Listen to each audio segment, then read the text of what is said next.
just to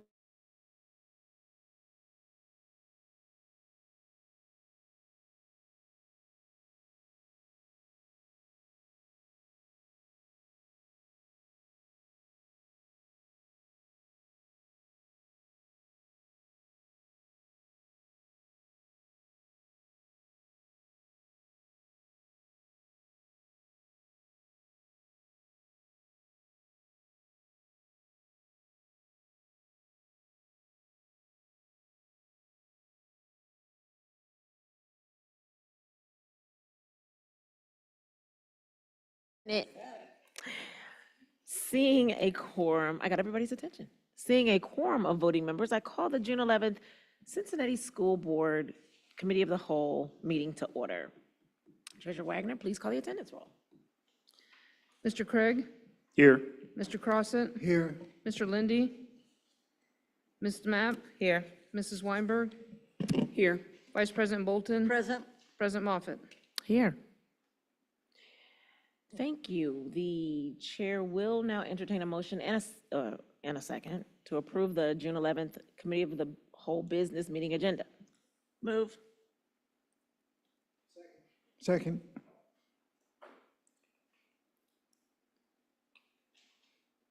Let's take a vote.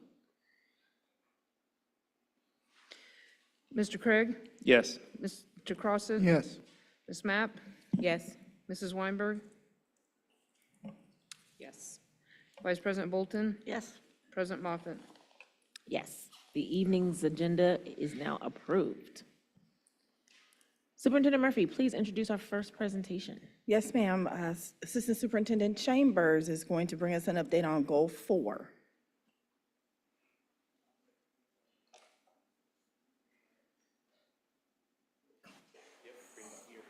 All right. Good evening, everyone. I will be presenting on Goal 4 and the 4 interims. Just as a reminder of the targets for Goal 4, we are looking at the percent of Black, Hispanic, and multiracial students graduating with College Credit Plus credit or workforce credential, and we're seeing it will increase from 49.9% to 68% by June of 27. And those, for a reminder, those are our interim targets. So for Goal 4A, it's the percent of 10th grade Black, Hispanic, and multiracial students meeting the success criteria benchmark on the OST in reading. And we said it will increase from 35.2% in May of 23 to 40% in May of 25. So you're looking at this, the data you're looking at, this information is based on what we currently have in our centralized reporting system. So you'll see the preliminary results at 27.7%.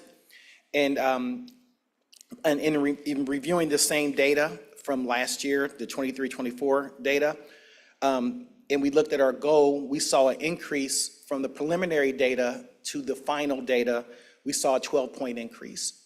So if we utilize the same trend, we should be close to, if not hit or surpass our 40% data point.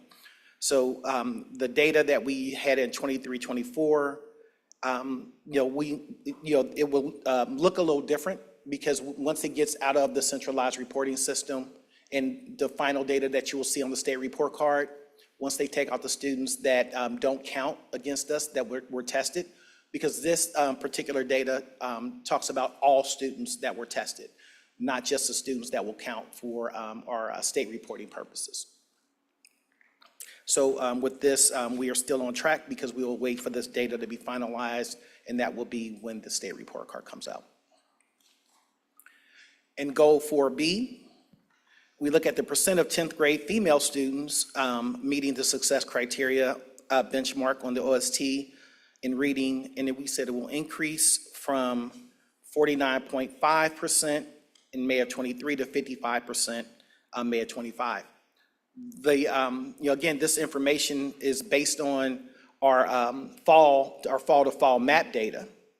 And in reviewing the target in fall to fall map data, we would be on track. So our fall map data was at 56.65%. So if we look at that data and we look at the trend, we should, it would be mirrored more closely to our goal of 55%.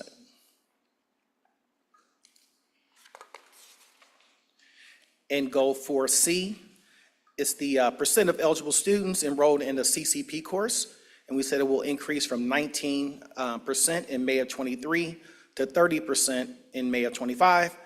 And I'm happy to say that we have met that goal, and we have 32.3% of our students that are eligible and enrolled in the CCP course, and that is an increase of 13.2% over last year. And goal 4D, the percent of students enrolled in the CTE course will increase from 45.5% in May of '23 to 54% in May of '25. And again, I'm happy to say we have surpassed that target.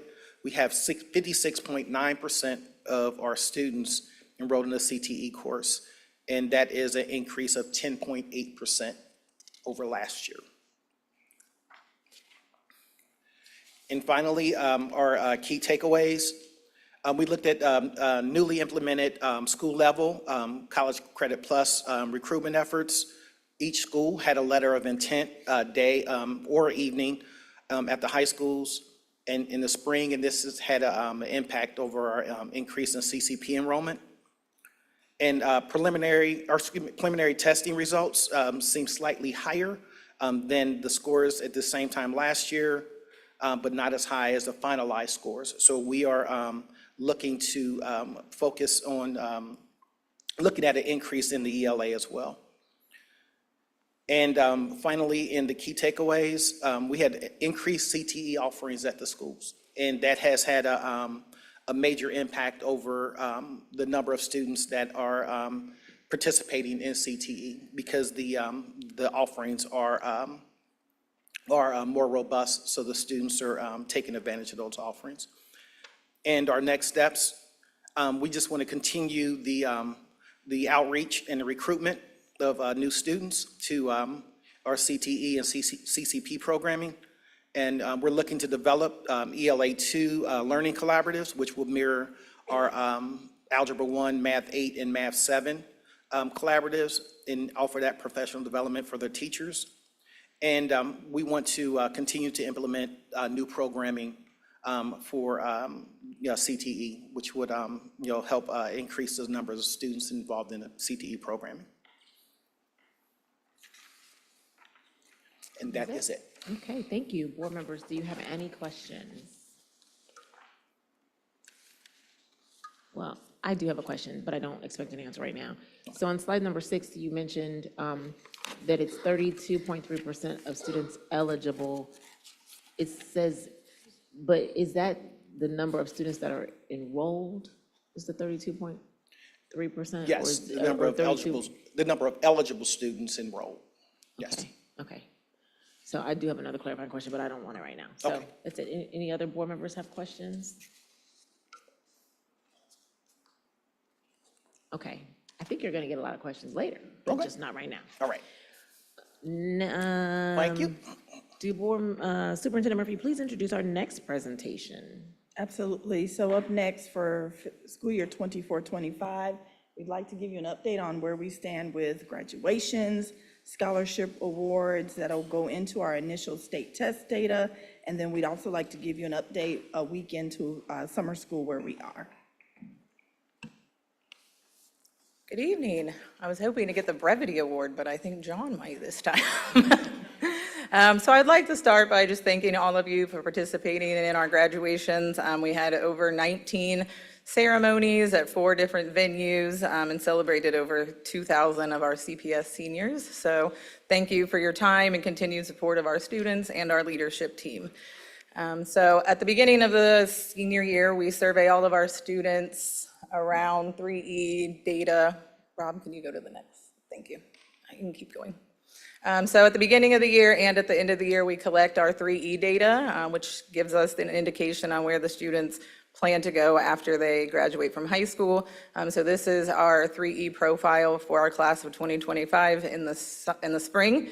So as you can see, we have about 73% of our students that plan to attend college, about 25% that plan to go into employment, and in that 25%, we also include entrepreneurship. Some say that's the fourth E, so we encompass our entrepreneurship under there, and then about 2% going into the military.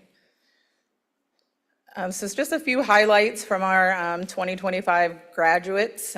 We had our first ever CCP bachelor's degree. We had a student graduate. I'm sure some of you saw it on the news. That was a great celebration. So our first student that had that. We had 2 seniors that graduated with associate's degrees, and we had 62 that graduated with a certificate. And so the certificate would mean that they earned at least 15 college credits. Most had closer to 30, but the certificate is between 15 and 30. So they graduated high school with that many credits.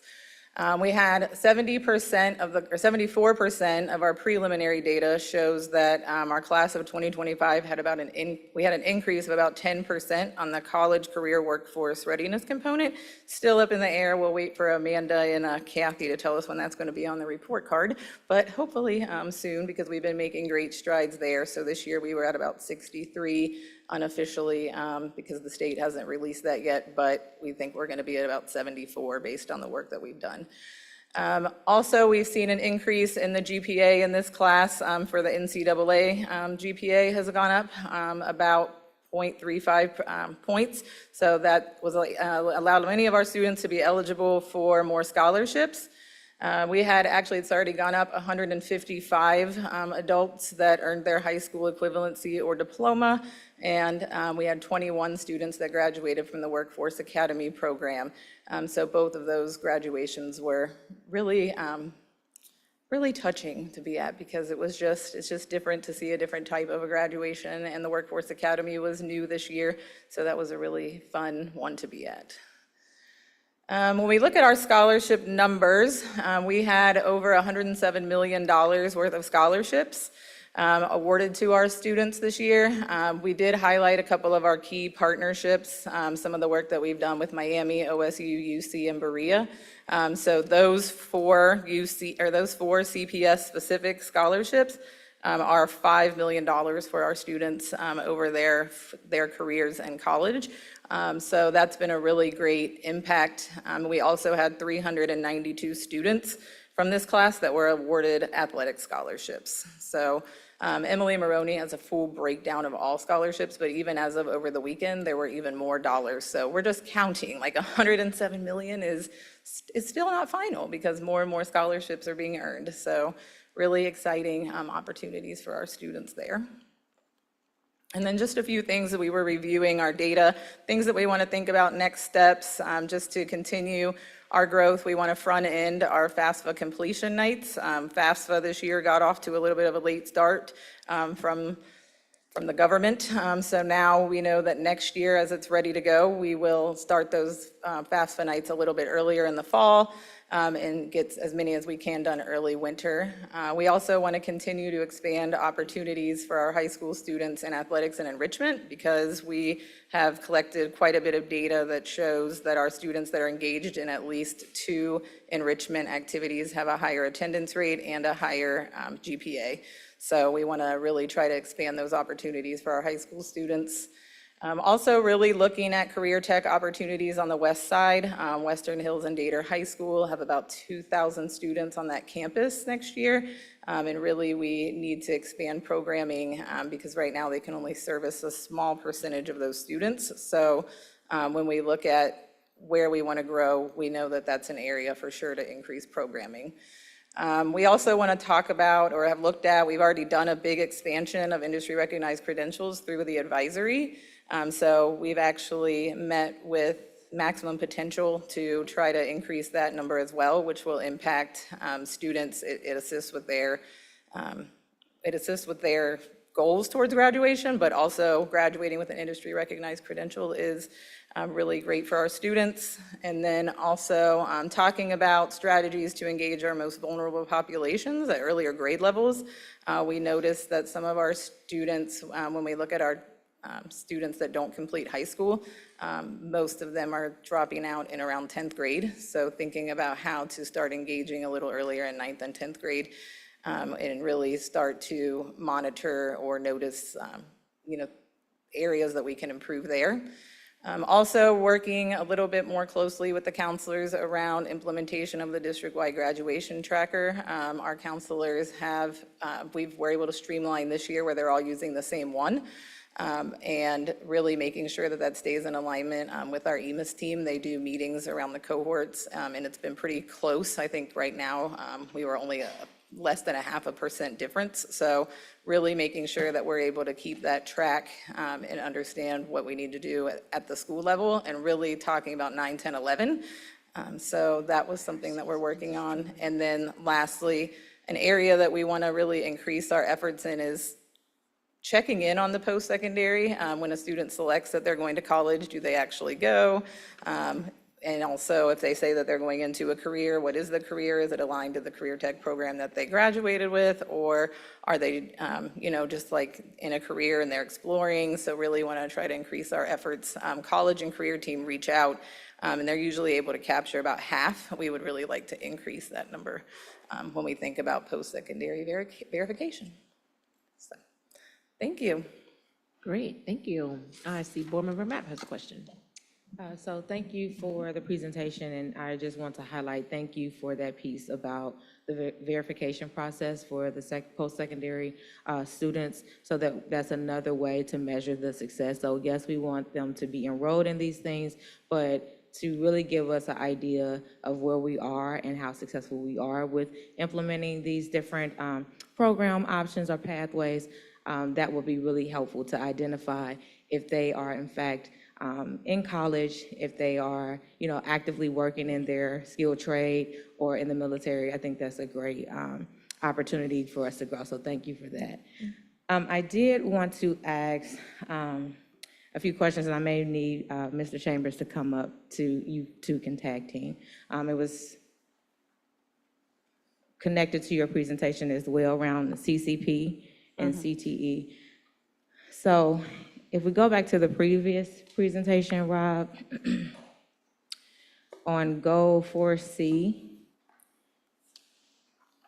So as we talked about, we're seeing that more students are enrolled, which I think is great in CCP, but I noticed that there was a pretty significant increase with our Black students that are enrolling in CCP. And so I'm wondering what strategic efforts were placed there to see that growth, and if that is being consistent or applied throughout all of the subgroups. So for the Black students, there's been a 12% increase, or 12-point increase. And so just seeing that they are advancing and maybe having more opportunities with CCP, just again wondering what the strategic efforts are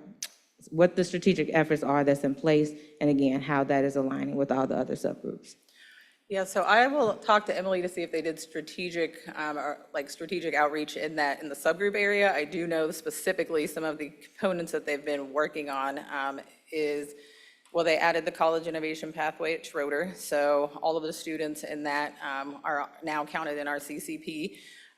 They've also worked with the Expanding Opportunities grant to increase the amount of CCP that's offered in-house at the schools. So some students want to have access to going on campus, and some want to have their actual CCP course at school. So we've increased the efforts of really making it more accessible to students by offering courses on site. And then also even next year, we've been working with Emily Campbell and Craig Hoover to align our AP efforts with the CCP to think about how can we really capture all of the students that are interested in some type of advanced coursework. But I think that the biggest effort has been increasing the number of CCP teachers through the grant, which has allowed us to offer more on-site courses. Okay, perfect, thank you. And then the last question is, do we notice any socioeconomic trends for our students that are either enrolled in CCP or CTE? Because we're seeing maybe more white students are enrolled in CCP courses and the opposite for our CTE. And I'm just wondering, are we looking into the trend data there, and maybe what, and if so, any poignant pieces to pull out from that? I have not reviewed that recently. Emily might, but I can ask her if she has some data, and I can definitely share if she has that. I do know, just in general, initially, we only had 2 or 3 schools that had actually access to CCP, and I think that now she said almost every high school has it. I think she said there was 2 that did not. So I think that when we just think about those specific efforts that have gone in place, I think accessibility initially may have been an issue, but we've even been working to, like, UC will give like bus passes and Cincinnati State so that students can get there. We've looked at more schedules where students might be able to go to a night class on campus. So I think probably our biggest, I would think biggest data point would be just in general, the accessibility for students to get there. But I can definitely ask her to take a look at the subgroup data around economic status. Okay, and then last question, are we tracking the pass rate for our students that's in CCP courses? And also, for those students that may need a little bit more support, right? We know that those courses are quite rigorous and challenging. Are we offering intentional support to make sure that they are able to be successful in those courses? She does track the pass rate. I think it was a board assignment earlier this year. I can take a look back, but she does have that data. I think she said only 3 students in the winter did not pass.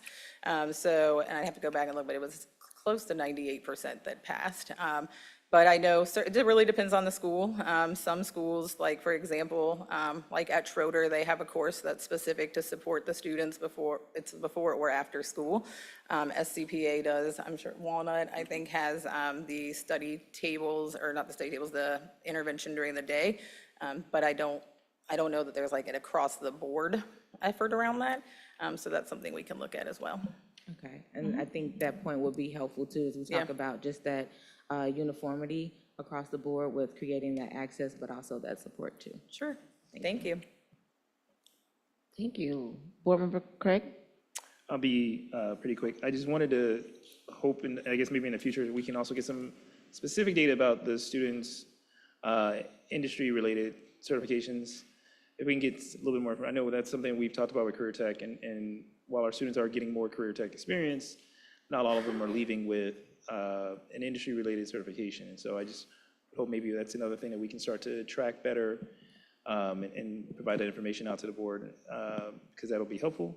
And then the other thing is that I know there are a number of opportunities that some of the colleges are also offering to have teachers become certified to teach some of the CCP courses within the school itself, and that also expand out the opportunities for a person to participate in a CCP course. And so I think that might be something else that we can look at, is how do we get some of the teachers certified to teach some of the subject matters in the school building so that the students don't have to leave during the middle of the day. Sure. Any other questions? I do have a question around just data. Do we survey, this one's not for you, Assistant Chambers. Okay. Do we survey the graduates of our parents, like as an exit interview? I've had a couple parents share that they wanted an opportunity and created it themselves with their particular school to share some feedback around their experience. So I think maybe more globally, we may look at school experiences, parent, I don't exactly know how we could do that. I'd love if we could do it at the actual graduation, because after graduation, they tend to check out, parents and students. But it would be nice to get some data around, I don't want to say satisfaction, but just experiences for graduates, experiences for their parents, and how we can improve. And so I know we currently don't have that data, but that's an invitation to collect that. And the other piece is, what type of marketing are we doing to students around the availability of CPP, or College Credit Plus, I'm sorry, and AP courses? Because we're talking about the data for students that organically may know about that, or by either their teacher or maybe their own awareness. But are we preparing students at a younger level that this is something that they can anticipate, they can actually prepare for? I've found that a lot of our 8th graders don't quite connect that this is when things are starting. So we can improve in that area, but I'm also wondering, for those that are academically eligible, where are we preparing them for from a marketing standpoint, or is there even a plan to do that? So Probably not, we don't at the 7th and 8th grade level, like have the letter of intent, like specific to 7th and 8th grade when we do those. So I think John mentioned that they had done that at every school this year. So when we do that, all of the students are invited to participate. But what I would say is that we could definitely increase our efforts because you can really start CCP in the 7th grade. And most of ours are likely in grades 10 through 12, a lot 11, 12. To be honest. So it's an area that we can continue, and especially with the middle schools, we can start thinking about how do we utilize our resources to make sure that we're getting out to those middle schools and really sharing that information as well. So that's an area that we can definitely have Okay. more of an impact. I think so. I think that's kind of a gentle suggestion at the middle school level for parents and for students. I think it's not just enough to educate the students on availability, but the parents as well, that this is something that could tie into their graduation. This is something that could tie into their after high school or even just high school opportunities. And so the marketing of our College Credit Plus and the graduation stuff is just something that I would hope that, like Board Member Craig, we can kind of start to capitalize on, record that data. Thank you. Any other questions? Board Member Matt. Just one final question. So with CCP as well as CTE, do you know where we are averaging on a state and national level? I don't have, I can, So- like, you mean in comparison to other? Yeah, so how are we performing? So we're tracking our students that are enrolled. How are we measuring that or comparing that to our state average as well as our national average, in addition to the success rate, right? So that would be something that I'm interested in getting more clarity on. So we're trying to push these efforts in both areas, but not just from the lens of enrollment, but also in terms of success. And so just wanted to see that comparison. Okay, we can get that for you too. Okay, thank you. Thank you. I hope somebody's taking notes for me. I'll go back and watch. Somebody Need my should. pen next time. Somebody should definitely be taking notes. So, I think we got it on record. All right, well, thank Thank you. you. Thank you so much. Superintendent Murphy, please continue with our next presentation. Yes, ma'am. Amanda Vargo is going to come and share a little bit about our initial state test results. This is still raw data, going through the clearinghouse and getting cleaned up a bit.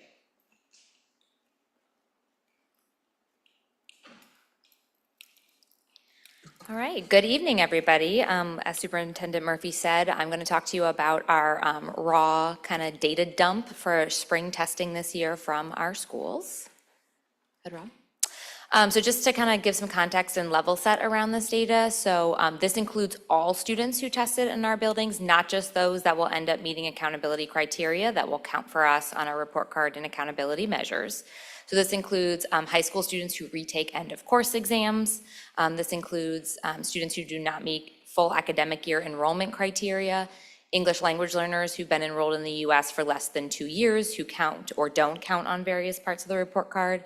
And then it also includes things like all the third grade test scores, even though they'll take the highest score for accountability purposes between fall, spring, and summer testing. So when we look at our 20 tested areas, what we are pleased to report compared to spring of last year, because that's really the value in this data is comparing the raw release in spring of this year to spring of last year, we have shown improvement in 15 out of 20 of our tested areas, and those areas are highlighted in green on this slide. So some highlights from this data from the district lens. So we improved in 15 out of 20 of our tested areas at this time, this year as compared to last year. Very proud of math that showed improvement in 7 out of 8 tested areas. And then we had 5 areas, grade 8 ELA, Algebra 1, Geometry, grade 8 Science, and American History that improved by at least 5 percentage points compared to spring of last year. And then at the school level, we had some schools that showed some really strong improvement. We had 39 out of our 61 schools that have tested grades. That's 64% improved in at least 50% of their specific tested areas. 16 of those, 26% improved in at least 75% of tested areas, and 3 schools, which deserve to be shouted out, Cannes, Schroeder High School, and Withrow High School, improved in every single tested area that they have in their school as compared to last year. And then there is a full data table, including data from the school level, that is linked in the deck if you would like to peruse further. So it's a very quick, high-level summary of where we're at right now. Great, thank you. Board member questions? Well, that's a record that we have. Oh, wait a minute. Okay. I was getting away with it. Gotcha. Board member Mack.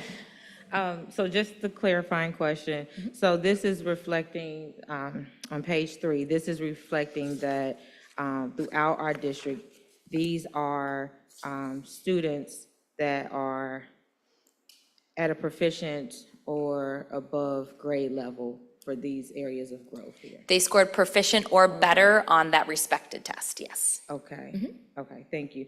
So my question so having just this high-level data here, what do the teachers, and I don't know if this is a question for you or not, but what do the teachers do with this information, right? So when they receive their data, how do they go back and utilize this information to drive instruction?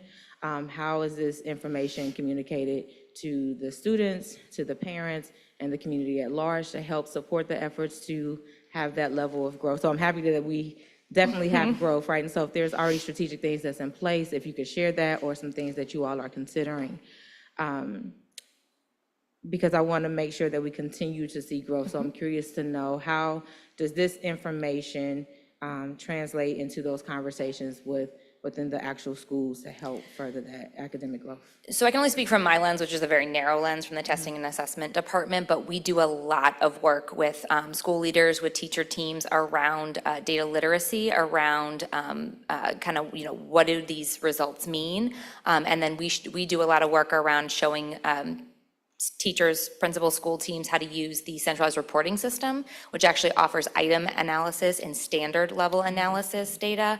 And then even ahead of that, you guys know I come and talk to you about the benchmark data. So we use those benchmarks in the fall and the spring to attempt to predict these measures so we can intervene early. That is a very small drop in the bucket of all the teaching and learning things that go on, which I cannot speak to, but that's just from my lens.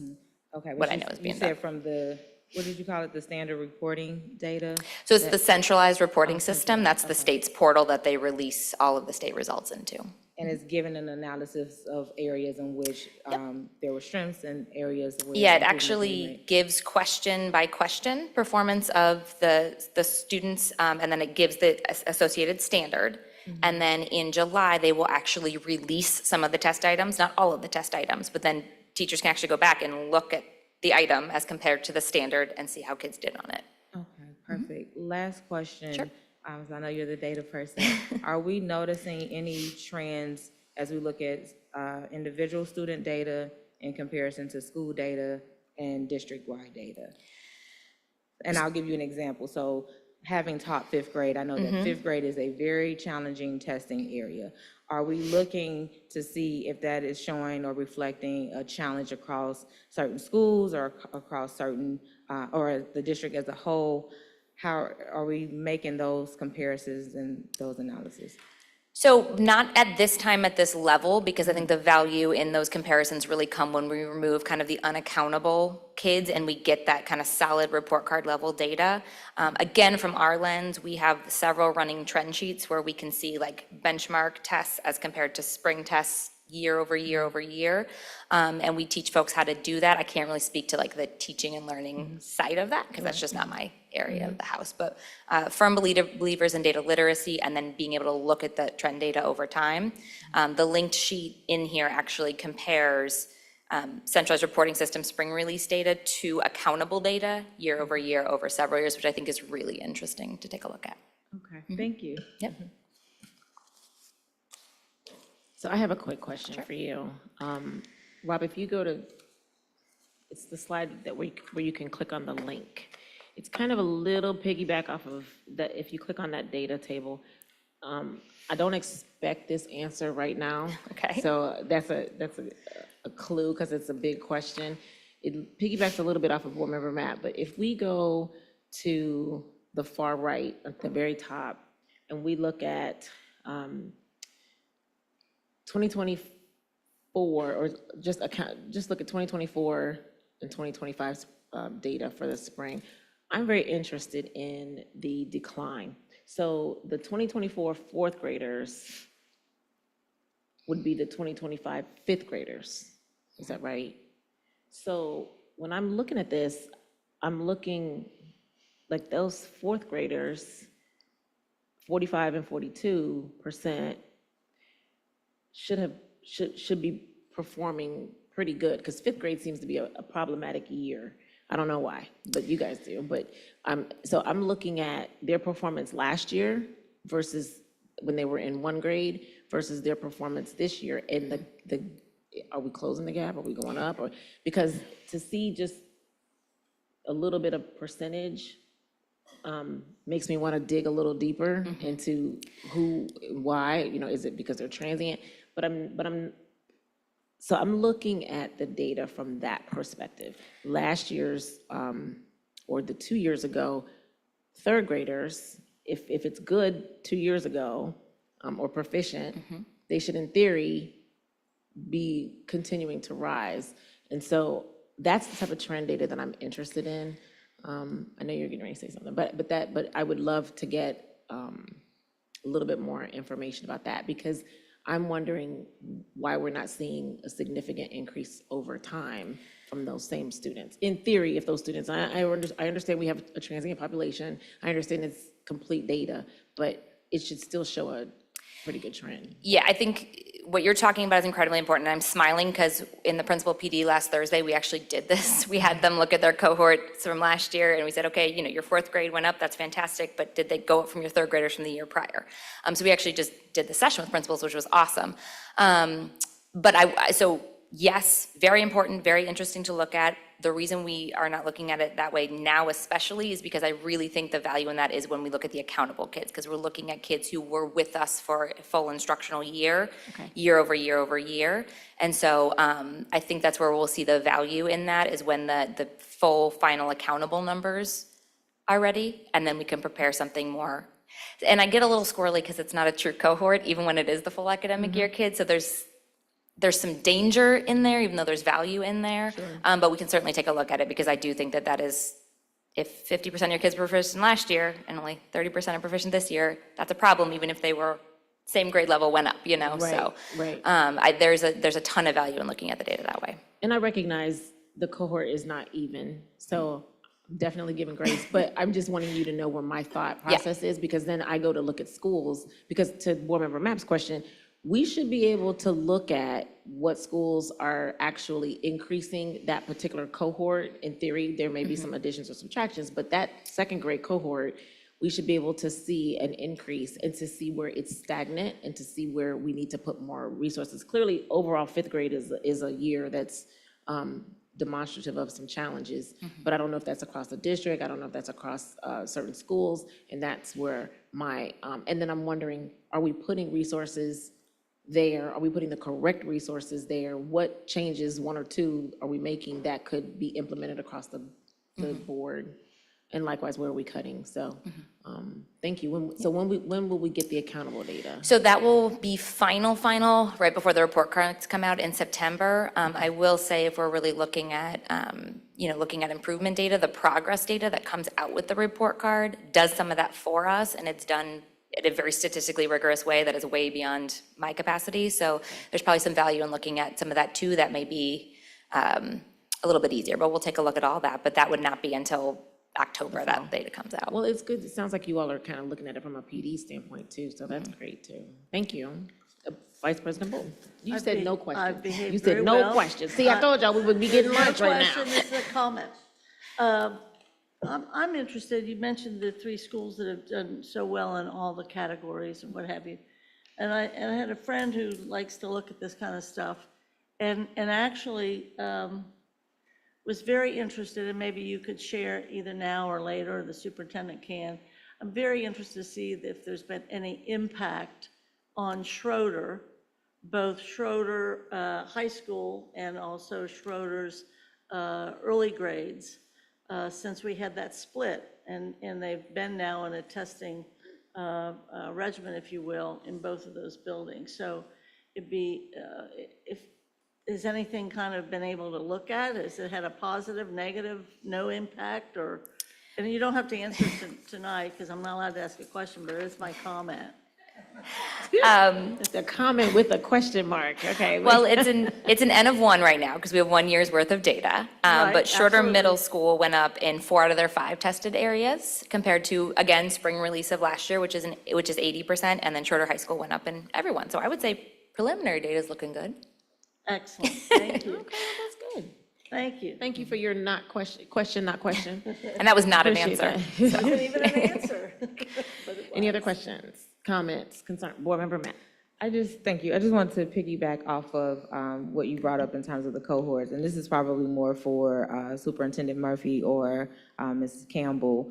When we're looking at these testing areas, is there any flexibility in terms of how we, one, definitely making sure that we're using the board-adopted curriculum, but is there any flexibility in terms of the pacing or how we maybe restructure or reorder what topics or standards we introduce first, so that there can be that level of preparation by the time we get to April? Does that make sense? Absolutely. I think Ms. Vargo mentioned that the state will release a few items. Teachers, principals, central office will be able to do item analysis to see how well our children did or where they struggled.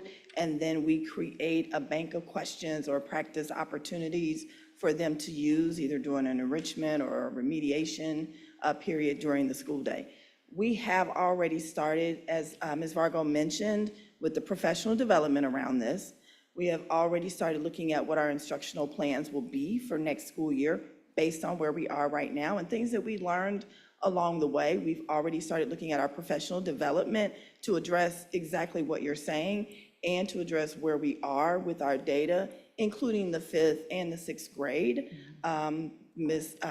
Dr. Smith has already set dates to meet with groups of teachers about what do we need to do differently, what worked, where there were improvements in schools with 5th and 6th grade, what gaps do we have in terms of Dr. Moffitt's question about the appropriate resources.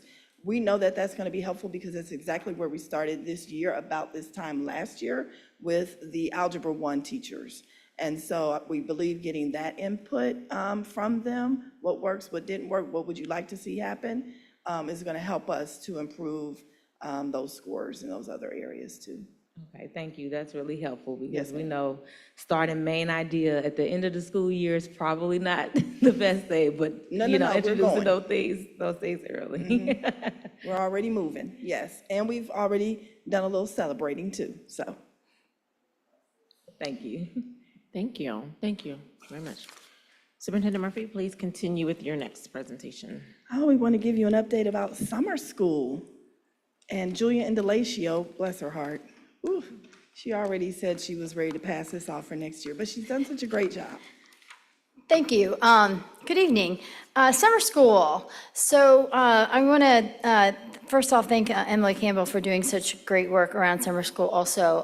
We've been pairing together on this work around the staffing and the curriculum. So thanks, Emily. In terms of summer school, when we think about this show up and shine, one of the things that we heard loudly and clearly from you this spring when we were talking about summer school is how do you get kids to come? And so I'm going to show you a little bit of data around enrollment, around budget, and then kind of finish up with some incentives that we have for how we are encouraging students to come. So in terms of elementary, you might recall that we have only 3rd grade summer school this summer at the elementary grade levels. Those are for any students who had not yet achieved a promotable score yet on the 3rd grade reading guarantee. And then we have, what we're looking at for success is attendance at 90% of summer school program, and looking at this fall over fall ELA and math benchmarks that Amanda just spoke about is looking at those cohorts year after year. We also are going to be giving a climate survey at the end of summer school. In terms of programming, our teachers seem very, very excited about the curriculum for summer school. It is very engaging. It is colorful, interesting, inviting. Students really like it, easy to implement, great PD around it. And we are taking good care of that so we can use that year after year. And so we won't have to come back to you for more money every summer for summer school curriculum. But people are very, very happy with it, and it seems to be really engaging the students nicely. In terms of enrollment, we invited 1,063 students to third grade summer school, of which we're happy to report 276 got to be uninvited because they had a promotable score on the third grade spring reading assessment. So that's great news. Of those, so that would leave 787 students who are eligible for summer school, of which we've seen 412 of them show up.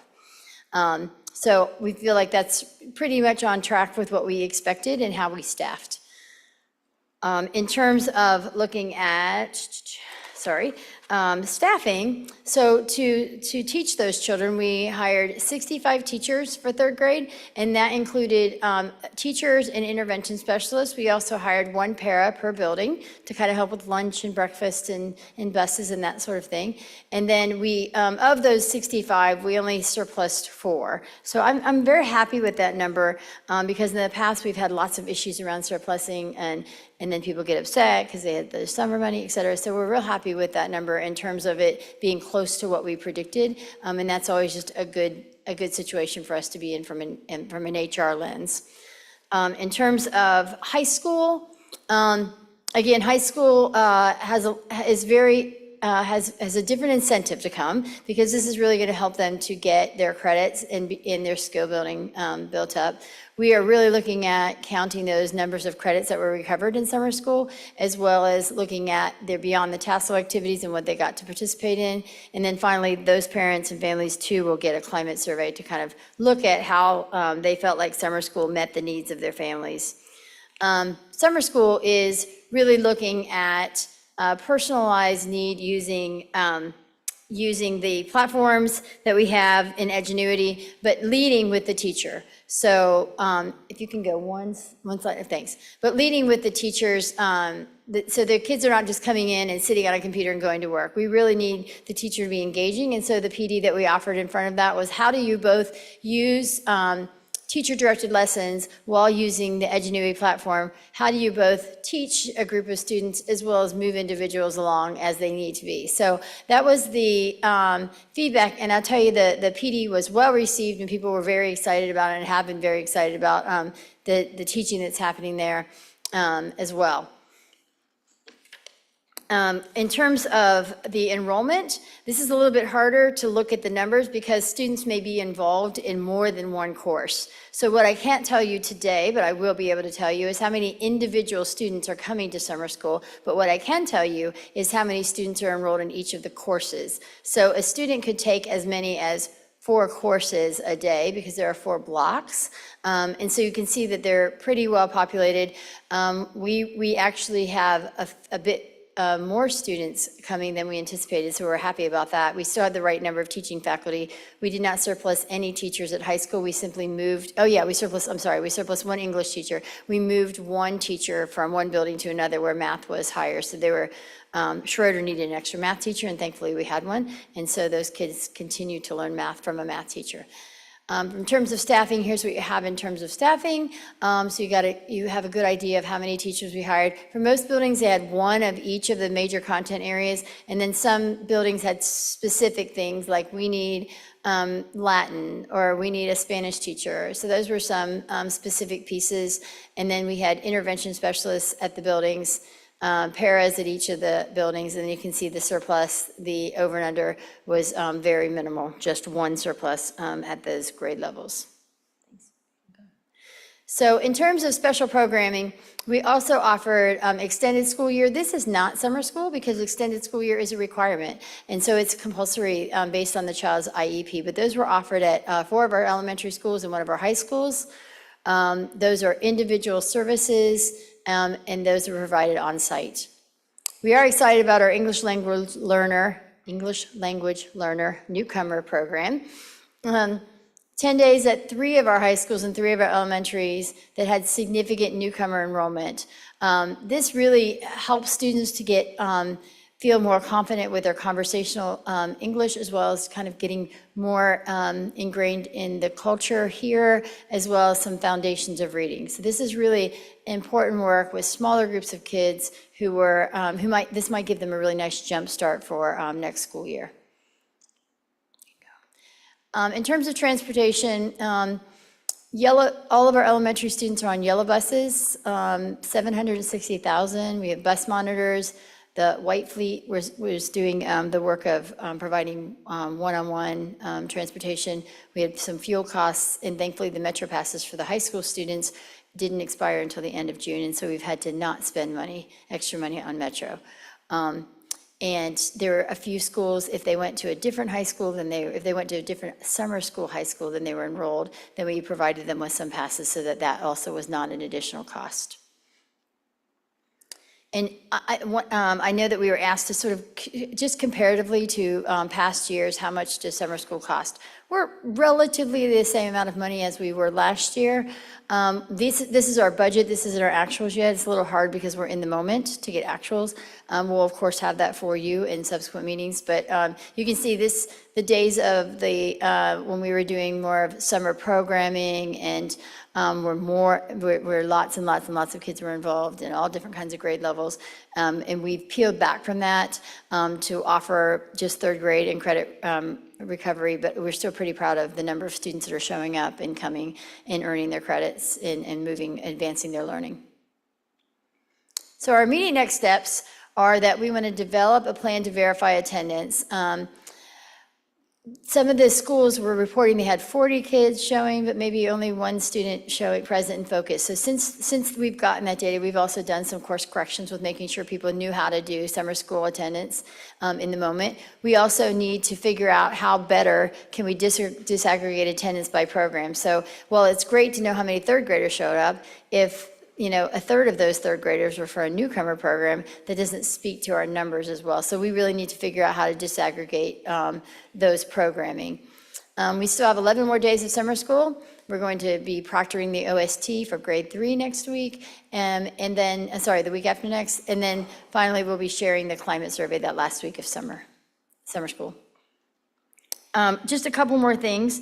I really want to say that this effort is really across the departmental effort. It really takes everybody from transportation to food service, curriculum to human resources, and everybody in between to make this work. And it's been an amazing team that has been meeting bi-weekly since the fall, really, to pull this off, to make sure that kids have an opportunity to get as close to and walking across the graduation stage as they possibly can. So big, huge shout out to everybody who participated, and also to the principals who, on top of kind of moving buildings, closing, all of those things, are also running summer school, and they are doing a fabulous job and asking good questions and really helping us to really launch.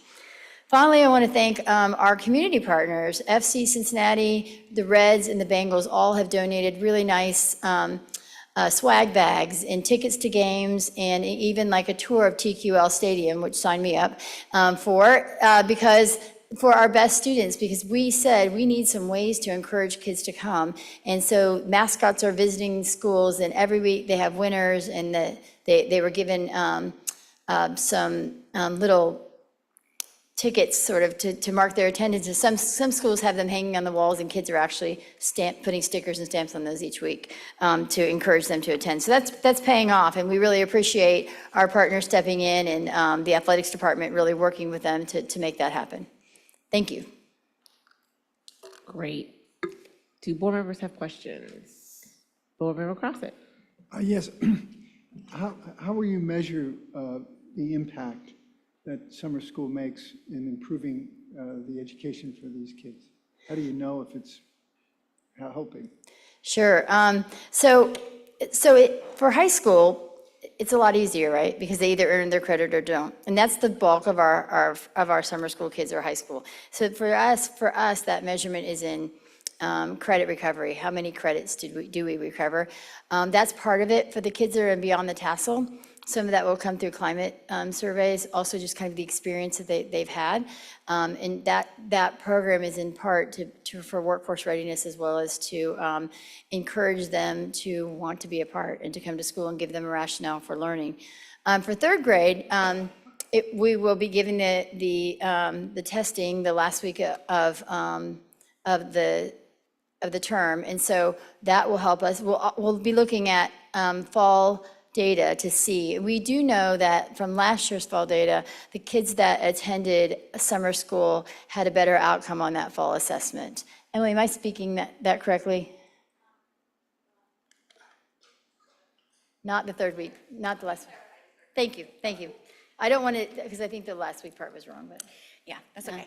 So in the summer of 2021, our measure of success was to compare the students who we invited but didn't come versus the students we invited and came, their fall to fall readiness benchmark. And so the measure of success for third grade is to do that with the students who we invited but couldn't come, students who we invited and came based on their testing data.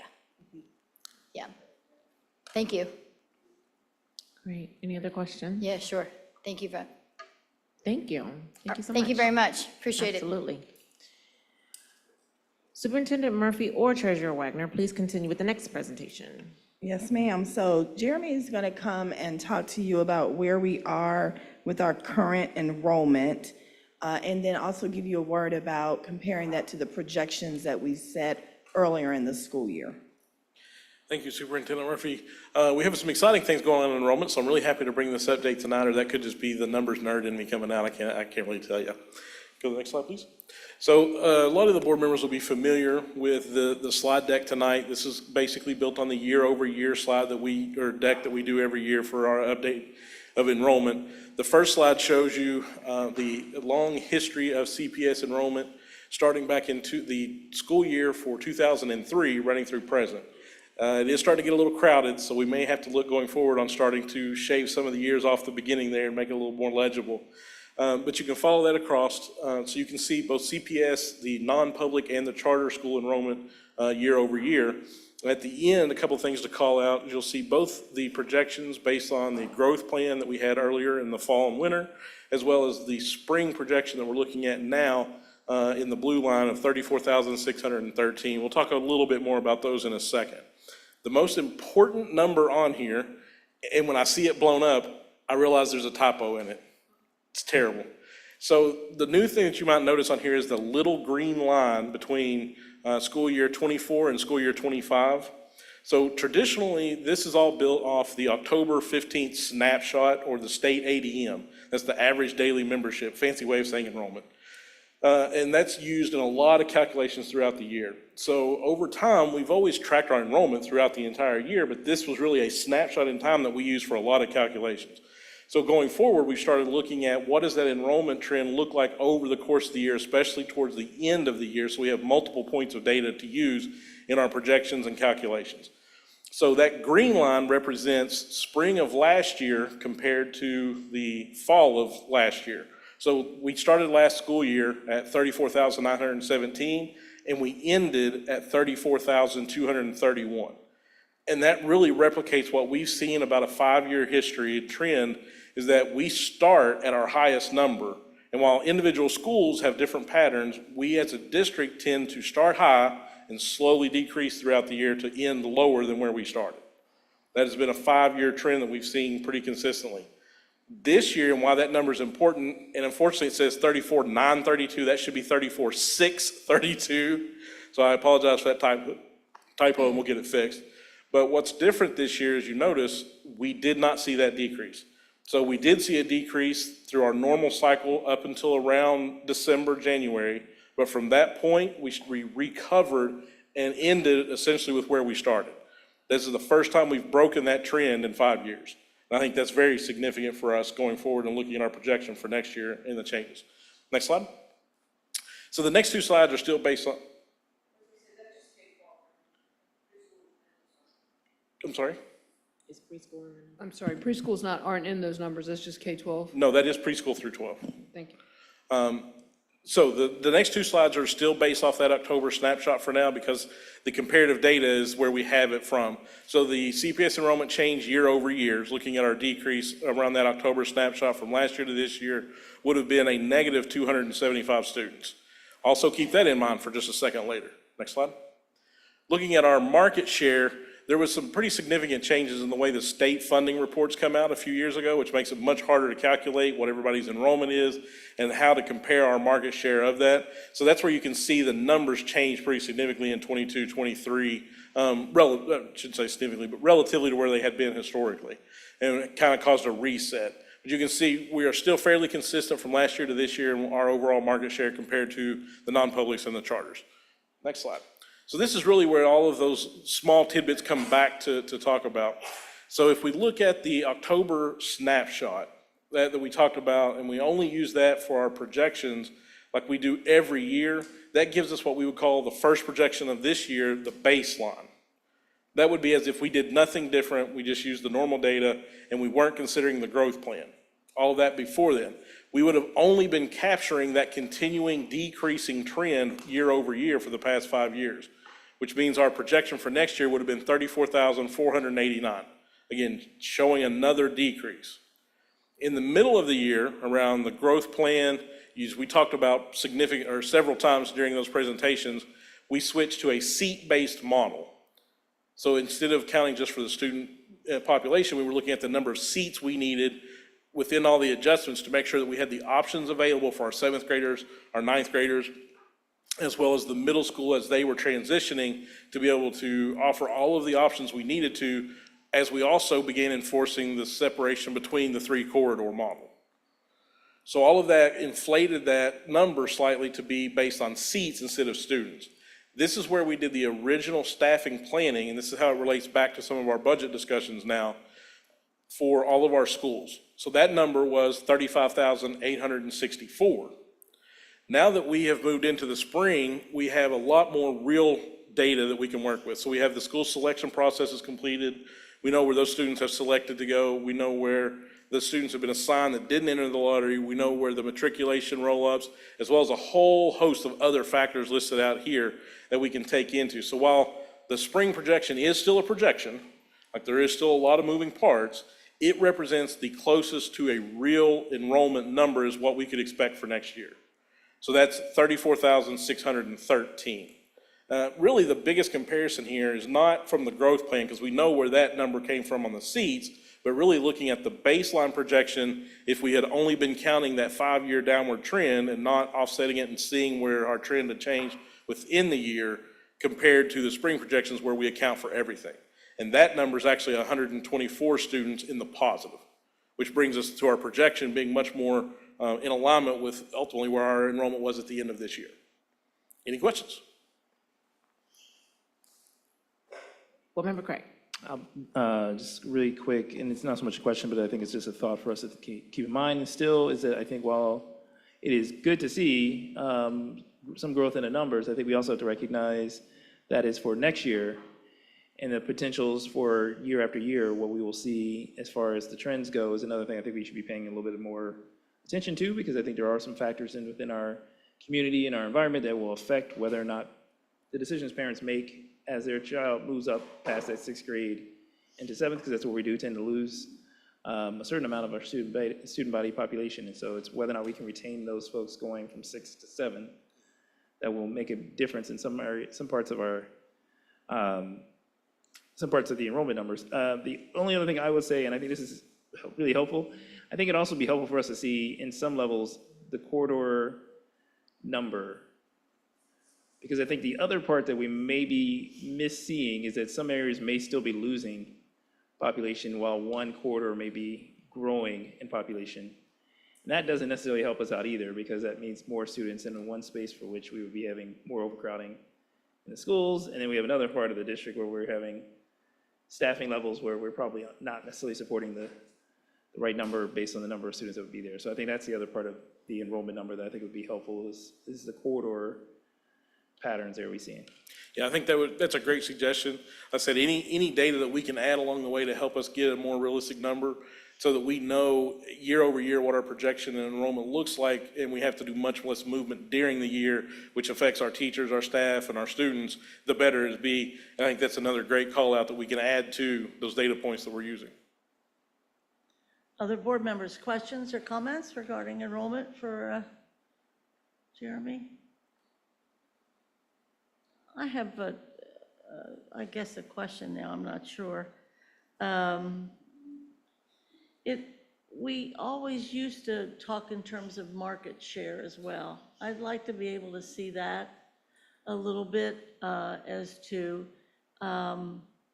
the possible number of school-age children, first of all, that are even attending or that we think are or could be, at least, even if that's the raw number. I'm also curious here to see that and this would bear out what's going on politically and economically, that the charter piece is beginning to be less of a competitor, possibly, than obviously the development of public funds for private schools. And I would imagine that trend would continue. But I think it would be great to think in terms of market share, because we used to always talk about how much of the market share we dominate. The other piece is these numbers for charter schools. Where do we get these numbers in the yellow line? So that's part of what I was saying earlier, is with the change in the state reporting or state funding reporting, it becomes much more difficult. So we are limited to essentially what is publicly available data from what they call the ODEX report that lists students, from the SOES reports, which again is demographic data for various districts, as well as then what we have that we are aware of in our SIS. So any student that we give services to, no matter where they're enrolled, they are in our student information system. So between those three, we've had to start moving towards extrapolating all of that data together to try and get the most accurate information we can, because the state just doesn't provide it anymore within their funding reports in an easily nice one number to find. So it's an extrapolation of multiple data sources. Well, I'm glad that extrapolation is occurring, because I really don't trust any charter numbers at this point in time. And I think reality is bearing that out, whether it's the number of kids we put on a bus or don't, or the number of kids that were said to be at Don's school that really weren't. So I'm very interested in trying to find those numbers to help us figure that out. But this is very important. Other ideas, comments? Member Matt? Yes, thank you for the presentation. Can you just share more about switching to the seat-based model versus the actual, I guess, population of students that we have to enroll? My mind is just having a hard time processing that, because I guess while it's, yes, a projection, I guess ideally knowing just the level or amount of students we have would give us a more concrete number. So I'm just trying to process that, if that makes sense. Sure. So it really goes back to the growth plan. If you remember when we looked at that, so when we were looking at the grade band changes and we were going through which ones we were and weren't going to pursue, we really had to account for the number of seats. For example, in each corridor for like the east side, we wanted to make sure that there were X number of seventh graders we knew that lived on the east side, we knew traditionally had attended on the east side, and we also had to assume that a certain percentage would change based on all the different changes we were making. So those seats that we were calculating and planning for had to be enough across the different seventh grade offerings on the east corridor to be able to fit all of the kids who may make that choice. So now we have the data to see how many basically actually made that choice and how many empty seats that left. And of course, that's different between the various corridors and across the district. But essentially, we were duplicating seat counts at some schools for those grade bands where we weren't sure where those students were going to make a choice of. Does that help? I think so. So ultimately, you're saying that there was maybe an over projection due to this seat-based model? Yeah, absolutely. Inflation. Okay. And that's why we were calling, that's kind of why we were pointing out that it was a seat-based at that time instead of the actual students, because we knew it was going to be an inflated number. Okay, so we're anticipating by the fall that's when we'll have the more finalized number in terms of enrollment? So I believe our spring projection, the number we have now, is going to be very close. Like I said, it does factor in all of our matriculation and our normal matriculation rate. So the percentage of students that move from grade to grade based on the new grade bands. It includes the school selection process, so we know where students elected to go and already have been given those seats and accepted them. We also had those students who didn't enter the lottery that we work with the families to pick a school with an available capacity, and all of those students have been assigned. So basically, short of those students who don't show up that we're counting on versus the ones who will enroll between now and the start of school, that spring number is pretty solid. Like I said, it is a projection, but it is as close to real as we could possibly get at this point. Okay, thank you. Any other questions, comments? Thank you.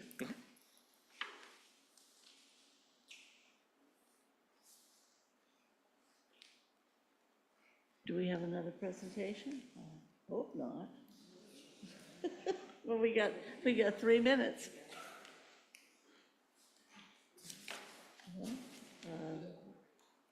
There's an.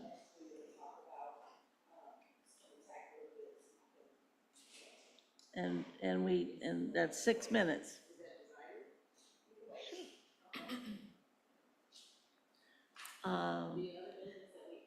The other business that we had was on some things that you wanted to bring up briefly. Are we good?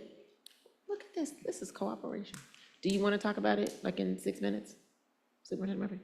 Okay, well, that's good. All right. The chair will gladly entertain, well, I'm sorry, do board members have any other questions, comments, concerns? Okay, great. So I will gladly entertain a motion for adjournment.